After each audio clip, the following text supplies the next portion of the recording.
Hi guys, we'll be discussing the Affordable Care Act today. We will be discussing the positive and negative aspects as well as an alternate plan. My name is Kelsey. I'm Brooke. And we'll be discussing the negative aspects. My name's Nick. I'm Kayla, and we'll be discussing the positive aspects.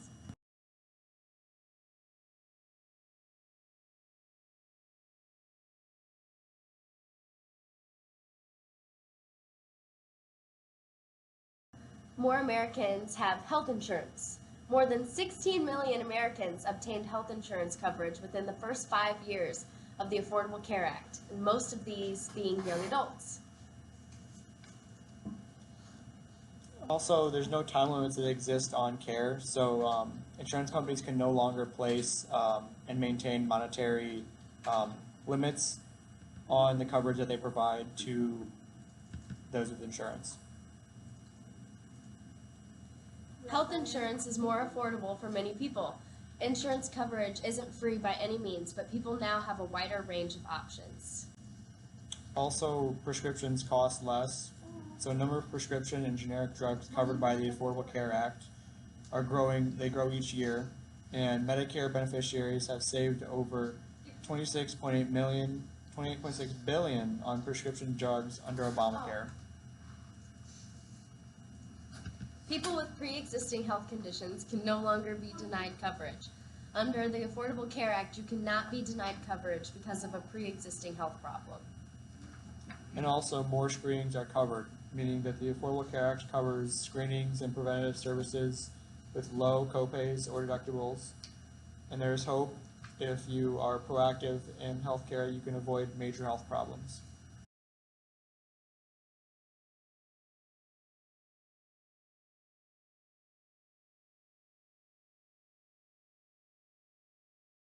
You guys know there are obviously many negative aspects to this act, and many people have to pay higher premiums now. Insurance companies have to provide more benefits and cover people with pre-existing conditions. This has caused premiums to increase for those who already had health insurance. Businesses are also cutting employees' hours to avoid covering employees. Businesses with 50 or more full-time employees must offer insurance or help cover healthcare expenses for employees. By reducing their hours, businesses get by not having to pay for insurance for their employees. Many people have also had problems with enrollment day. Many consumers have complained that signing up can be a bit tricky. Many people said that it's difficult to enroll, you have many delays, and there are lower than expected signups for those enrolling online. Taxes are also of the Affordable Care Act. Many new taxes were passed to help pay for it, including taxes on medical devices, pharmaceutical sales, and higher taxes for people with higher incomes. Not only that, but you can also be fined if you don't have insurance. The goal of the Affordable Care Act is to be insured all year round. If you are uninsured and don't obtain an exception, you must pay a fine. It can be intrusive for the government to require health insurance.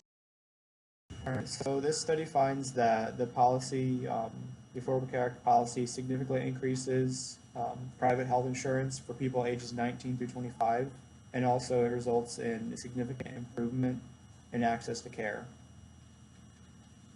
But that increased coverage raised overall health care costs in the short term because many people receive preventative care and testing for the first time with this insurance. It was expensive to treat the illnesses that they had that had been ignored for decades.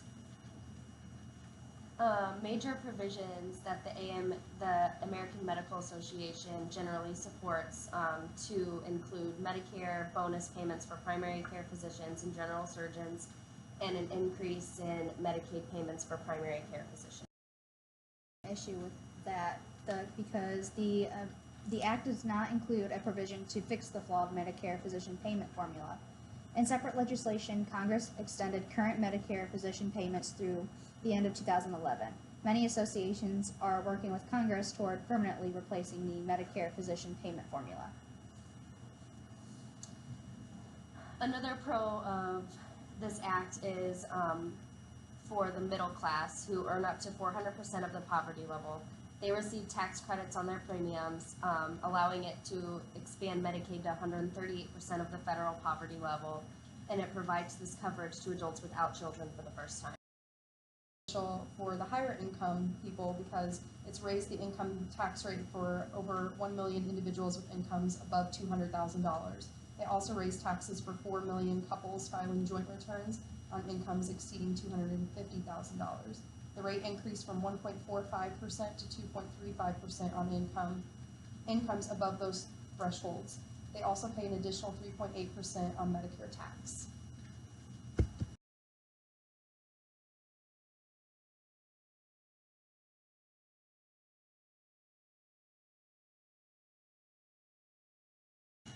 The Republican administration intends to repeal the Affordable Care Act and replace it with an alternative. Such a change could have substantial effects on coverage and access to care and on the public health system.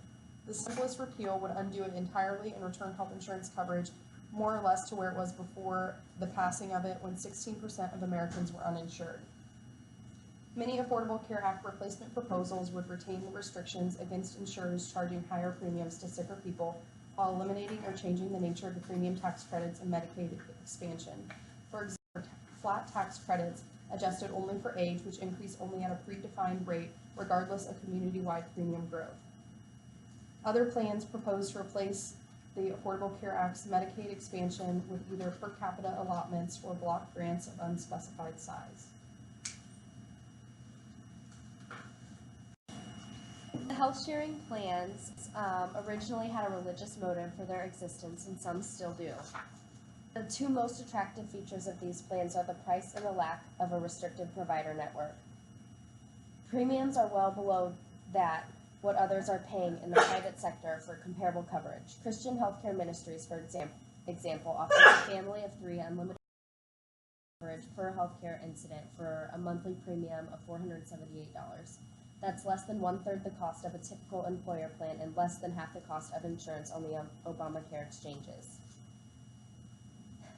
As a result, they can exclude people with pre-existing conditions. Also, in most plans, coverage for pre-existing conditions is phased in over a period of 3 years. These plans are not regulated as insurance companies in any state. The plans typically go out of their way to avoid insurance terminology. In fact, they are not contracts at all. Members therefore must trust the organization to keep its word and pay medical bills, but trust is a two-way street. The plans must trust the members to pay the doctor after they are reimbursed for a medical expense. However, offered by Empowering Benefits Association assist patients with drug costs by connecting them with foreign pharmacies who sell drugs at prices paid by patients in other countries. This practice is perfectly legal so long as the patient is buying for personal use and not to resell the U.S. market. This package also has a health savings account component that can be used in conjunction with a health sharing plan to pay for deductibles, maintenance, drugs, and other out-of-pocket costs. Another type of insurance is the short-term insurance, which has existed for a long time, and it was established before Obamacare. It is usually purchased by people who need to fill a gap in coverage, say on the way from school or to a job, or on the way from another job. Are now becoming an alternative to Obamacare. The reason is because they are exempt from Obamacare's regulations, including mandated benefits and a prohibition against pricing based on expected health expenses. Also, unlike Obamacare's narrow enrollment window, these plans can be purchased at any time of the year. Although they typically last up to 12 months, the Obama administration restricted them to 3 months and outlawed renewal guarantees. The Trump administration now has reversed those decisions, allowing short-term plans to last up to 12 months again, and allowing guaranteed renewals for up to 3 years.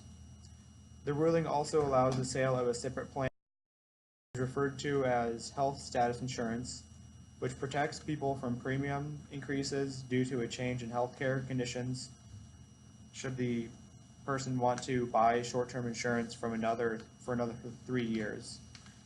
By stringing together short-term and health status insurance plans, people potentially could be able to remain insured indefinitely, with the kind of coverage that was readily available before Obamacare. President of the Arkansas Association of Health Underwriters, Beverly Gossage, says short-term insurance may be as good or better than Obamacare plans for some people. If you are healthy, they cost a lot less money. She gives the following example from Overland Park. the largest city in her state. A 25-year-old could pay $397 a month for an unsubsidized Obamacare Silver plan with a $6,000 deductible and maximum out-of-pocket payment cost of $7,900. Yet a comparable short-term plan that has all the benefits a young person would likely want, has a $2,500 deductible and no additional out-of-pocket costs, and runs only $98 a month. So for 1/4 the premium, the buyer can have a much lower out-of-pocket cost should an emergency strike. That. Another type of insurance we can offer is the limited benefit insurance. This type of insurance product is becoming increasingly popular. These plans pay a fixed amount of money for each medical incident regardless of the actual cost of care. There's generally no annual deductible. Although limited benefit plans are offered by Blue Cross, United Healthcare, and other insurers, these are not considered major medical insurance. They are regulated as insurance, but they are not subject to Obamacare regulations. A popular form of limited benefit insurance pays for primary care but provides much less coverage for inpatient care. The biggest fear these people have is that someone in the family will have an accident and they won't be able to afford the urgent care visit. In today's marketplace, these families are rejecting Obamacare and choosing limited benefit insurance instead. Hooray Health is a Dallas area firm catering to that very market. For $99 a month, or $229 for a family, the company offers individuals and employees access to more than 3,000 retail clinics and urgent care clinics in 46 states. All that is required is a $25 copay for each visit. The basic plan does not cover preventative care. However, for $139 a month or $329 for a family, an employer can get essential coverage for the full preventative services required by the ACA, and there is zero copay for these. Basically, anything that can be done in a primary care doctor's office or urgent care facility is covered by the plan.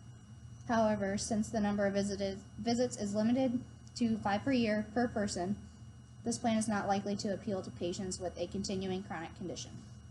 Hooray Health includes other benefits. Enrollees have a 24/7 free access to doctor consultations by phone through My Telemedicine. The wait for a response is typically 2 to 3 minutes, and the doctors responding have immediate access to the patient's medical records.